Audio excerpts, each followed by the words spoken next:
كنت دايمًا كنقارن راسي مع الناس، هاد البنت كيفاش تتهضر بثقة، هادي كيفاش تتصور بلا ما تحشم، هادي كيفاش تتواصل، هادي تتنجح، هادي تدير، وأنا كنحس بكل نقص عيب، وكل ضعف فشل، وكل تأخر دليل أنني ماشي في المستوى، ولكن ما كنتش عارفة أن المقارنة هو السلاح اللي تيقتل الثقة بصمت.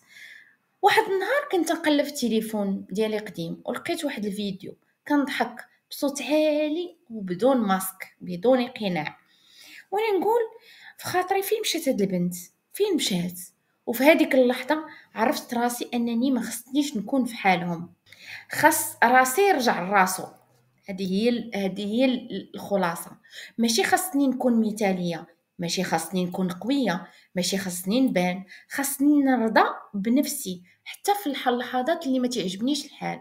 ومن ديك الساعة خديت واحد القاعدة ودرتها في راسي: ماشي كل نهار غنجز، ولكن كل نهار خصو الاحترام.